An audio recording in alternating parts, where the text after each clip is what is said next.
안녕하세요, 찰리브레입니다.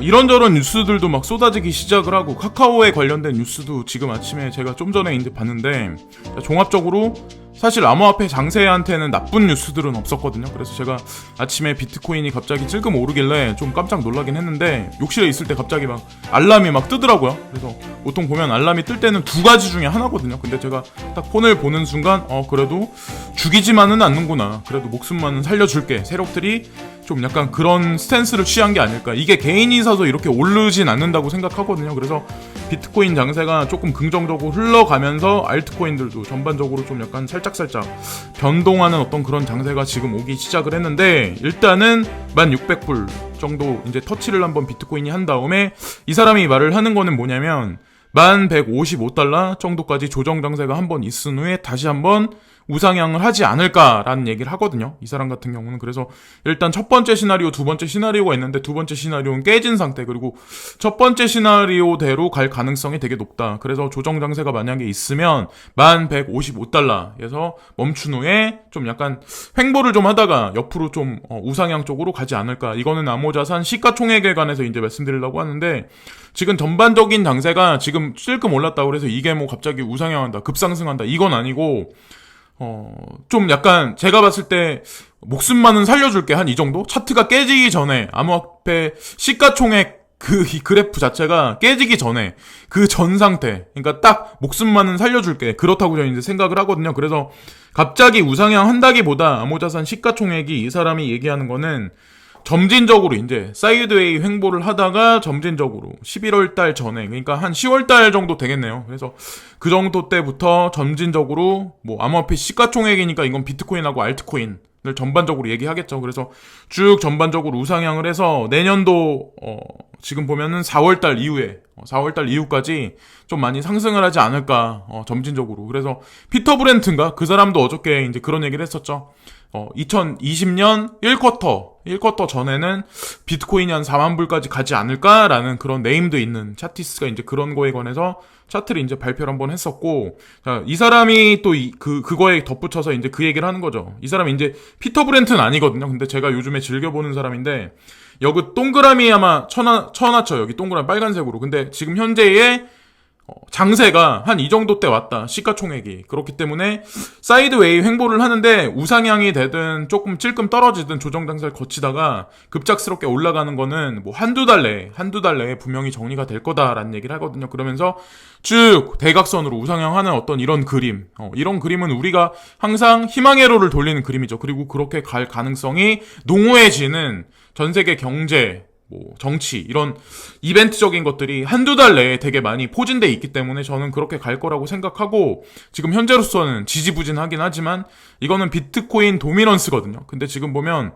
비트코인 도미넌스가 72까지 다시 한번 급격하게 찍은 이후에, 여기서 급격하게 비트코인이 만약에 상승을 못하면 도미넌스 차트가 지금 보면은 더블탑 패턴이기 때문에 도미넌스가 무너지면서 비트코인 조정 장세, 그리고 알트코인 쪽으로 좀 에너지 파동이 좀 옮겨가지 않을까라고 이제 누군가가 얘기를 하는 거고, 자, 이거는 이번 달 행사에 관해서 이제 말씀드리려고 하는데, 4일하고 5일날은 비트코인 캐시 컨퍼런스가 오스트레일리아에서 이게 진행이 예정돼 있어요. 4일하고 5일이면 며칠 안 남았죠.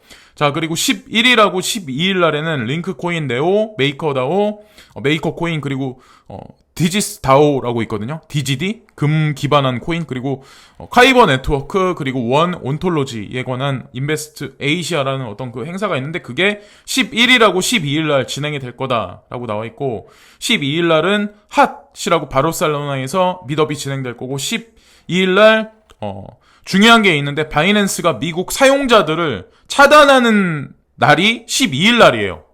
그러니까 사실 우리가 눈여겨봐야 되는 게 12일 날 전후거든요. 전후라고 생각을 하는 거고, 또 중요한 건 바이낸스가 그러니까 바이낸스 US를 언제 오픈하냐. 그게 그때 예전에 15일 전인가? 20일 전인가? 그때 한두 달 내에는 본인들이 미국 시장에 바이낸스 US를 오픈할 거라 얘기했거든요. 그래서 이것과 바톤 터치가 되는 어떤 그 개념을 우리가 생각을 한번 해봐야 된다고 이제 저는 생각을 하는 거고, 어쨌든 12일 날 전후로 해서 한번 봐야 될 거고, 여긴 17일 날이라고 나와 있는데 13일이죠. 13일 날 이더리움 클래식 아틀란티스 하드포크가 예정돼 있어요. 그래서 다른 코인들보다는 좀 약간 강한 것 같은데, 펀더멘탈이 지금 현재 상황이 이제 살아있어서 강한 것 같은데, 어쨌건 이더리움 클래식을 제가 저도 좀 약간 되게 좋게 보는 코인이거든요. 저도 좀 많이 매집해놨었다고 이제 말씀드렸고, 어쨌건 13일날 전후로 해서 이제 지켜보셔야 된다는 거고, 어쨌건 장투에서 나쁘지 않은 코인이라고 생각을 해요. 예, 그리고 23일날이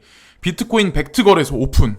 예, 그래서 피지컬한 어떤 그 물리적인 비트코인을 이제 그 주는 거죠. 그냥 그 달러나 위에나 뭐 원화로 해서 이거 환산해서 나중에 선물 마감됐을 때 이게 오락가락 하는 게 아니라, 그렇기 때문에 어쨌건 이것도 시장에 미치는 파급 효과가 되게 클 거라고 생각하는데, 어쨌건 중요한 건 23일이다. 그리고 중요한 게 26일 날 에이다가 워싱턴 DC에서 미더비 행사가 진행된다. 그래서 종합적으로 한번 훑어보시고, 전반적으로 찔끔 뭐 원화가 됐든 뭐 달러가 됐든 찔끔찔끔 이제 상승을 했는데, 저는 근데 이런 걸 보면서 어떤 생각을 하냐면, 지금 이 시세가 올라간 게 개인들이 몇 푼 사서 이게 올라간 건 분명히 아니거든요. 여기다가 뭐 돈을 1,000억을 넣으면 이게 오를까요? 1조를 넣으면 오를까요? 그건 아니라는 거죠, 결국에는. 자, 그러면 그러니까 지금 보면은 시장이 죽기 일보 직전에 그냥 목숨만은 살려줄게 정도라고 저는 생각을 해요. 예, 지금 현재 상황이 비트코인을 죽이면 전체가 다 죽으니까 비트코인 살려주고 알트코인들한테도 에너지를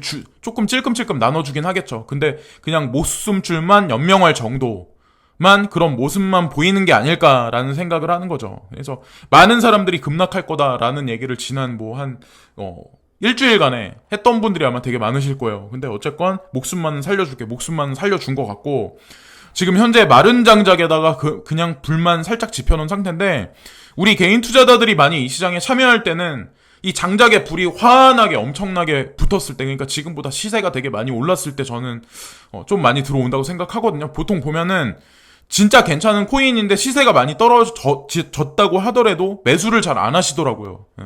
보통 보면 시세가 어느 정도 올라갔을 때 이제 매수를 하시더라고요. 그래서 어저께 이제 단타로 접근하셔가지고 조금 사셨던 분들은 제가 봤을 때 그래도 수익률이 약간 조금이라도 얻으셔가지고 나쁘지 않다고 이제 수익을 일단 축하를 드리고, 아직까지 거기까지 마른 장작이 활활 타는 장작까지 가는 데는 시간이 조금 걸릴 거라고 생각을 하는 거고, 이거는 좀 약간 큰 범주에서 우리가 생각을 해봐야 되는데, 바이낸스에서 지금 보면 트레이딩 콘테스트를 진행하고 있는데, 이게 테스트넷 플랫폼에서 이게 진행된대요. 근데 A하고 B가 있대요. 이게 뭐 때문에 그런지 모르겠는데 바이낸스에서는 이렇게 확장을 되게 많이 하고 있어요. 이게 바이낸스 US하고 관련 있을 수도 있고 뭐 없을 수도 있고 그건 모르지만, 어쨌건 확장 일로에 있는데, 저는 바이낸스가 이런 여러 가지 지금 확장 플랫폼들을 계속해서 이제 확장하고 있는 게 결국에 비트코인에 국한된 얘기를 만들어내기 위한 거라고만 생각하지 않거든요. 그러니까 뭐 알트코인을 싫어하시는 분들도 있겠지만, 어쨌건 중요한 건 비트코인, 알트코인, 현금을 33% 정도 비중을 각계 개별 섹터를 이제 동원해가지고 여기서 교차해가지고 움직이는 포트폴리오를 운영하시면, 제가 봤을 때는 지금 현재로서는 비트코인 도미넌스가 72% 이러긴 하지만 뭐 어떻게 알겠어요. 향후 1, 2년 안에 그건 아무도 모른다는 거죠. 그래서 그걸 한 번 더 이제 말씀드리는 거고, 자, 이거는 시에라에서 이거 보면은 국제 블록체인 ID 시스템에 관해서 이번 연도 연말까지 끝마칠 거다. 그래서 그거를 지금 계속 프로세싱을 하고 있다, 이런 얘기가 있는데, 제가 이걸 보면서 느낀 게 뭐냐면, 우리나라도 지금 보면 블록체인 ID가 아니야. 미국도 마찬가지야. 근데 중요한 건 이런 나라에서 이런 데서 이제 약간 변두리에서 약간 이런 게 시행돼서 샘플링한다는 얘기는, 결국에는 선진 G7 국가, G20 영내에 있는 국가, 모든 국가들이 이걸 한다는 얘기거든요. 근데 그게 블록체인을 기반으로 한다는 얘기는 이게 다 연결될 수 있다는 얘기거든요.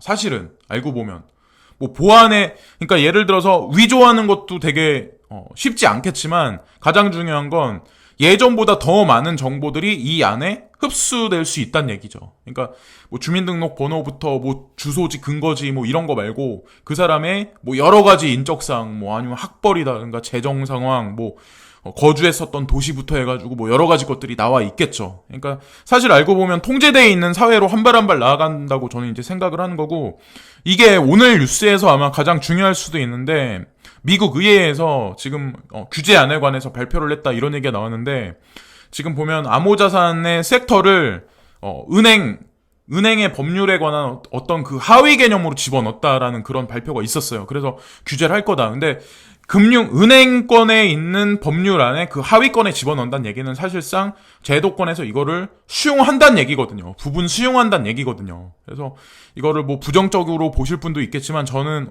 이례적이라고 생각을 해요. 이것 때문에 오른 게 아닐까라는 생각을 한편으로는 하고 있거든요. 뭐 벡트거래소 런칭이 눈앞에 있기 때문이라기보다 그래서 미국도 지금 중국도 서서히 아주 천천히 움직이고 있다고 이제 저는 생각을 하고 HSBC 이게 홍콩에 기반을 둔 그 은행인데 여기도 마찬가지로 보면은 위에나가 이상하게 요즘에 움직임이 되게 많은 것 같아요.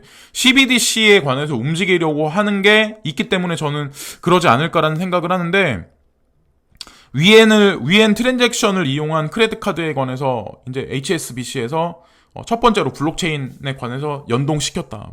그래서 이거를 여러분들이 아마 요즘에 보면은 홍콩에 관한 뉴스를 여러 가지 것들을 보시겠지만 정치 경제적으로도 그렇고 금융적으로도 중국의 어떤 그 그림자 안에 그 터울 안에 이미 들어가서 그 작업을 이제 본격적으로 치는 게 아닐까라고 저는 생각을 하거든요. 위에나가. 그래서 지금 보면은 그렇게 생각을 하고 R3는 여기 보면은 방콕은행, BNP 파리바, CTBC 홀딩스, 그리고 HSBC 나왔죠. ING, 그리고 뭐 SEB, 그리고 스탠다드 차타드까지 8개 은행과 협력하여 처음으로 무역, 금융, 문서를 디지털화하고 더 많은 회원, 은행 및 회사를 유치하기 위해 여기 써 있는데 저는 모든 그 HSBC를 포함해서 여러 가지 것들이 다 연관돼 있다고 생각하거든요. 그게 뭐 중국에서 뭐 어떻게 한다 이런 걸 얘기하려고 하는 게 아니라 결국에는 뭐 그렇게 세상이 돌아가지 않을까라고 이제 생각을 하는 거고 자 이거는 한국의 카카오가 매일 아마도라는 뭐 어떤 그런 게 있기 때문에 이게 언제라고 말을 하는 건 아니지만 클레이 토큰이 이게 중국 거래소에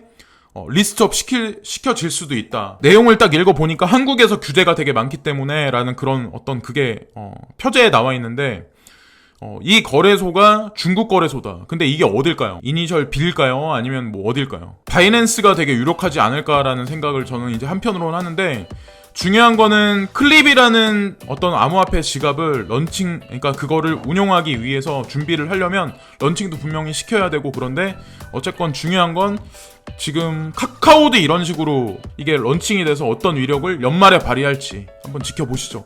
5천만이나 되는 국민이 있는 그 국가에서 사용되는 대표적인 SNS 때 거기서 암호화폐 지갑을 움직이게 한다. 클립이란 그 지갑을 움직이게 한다. 그럼 그거에 따른 여러 가지 코인들이 관련해서 또 움직일 거고 거기에 비트코인은 포함이 안 될까요? 이더리움은 포함이 안 될까요? 자, 여러분들이 가지고 계신 알트코인들도 그 지갑에 등재돼서 여러분들이 아이템을 사건, 이커머스에서 그거를 활용을 하건, 어쨌건 여러 가지 것들이 올해 연말부터 내년 초에 저는 리브라 코인 그거에 관해서도 되게 궁금하거든요.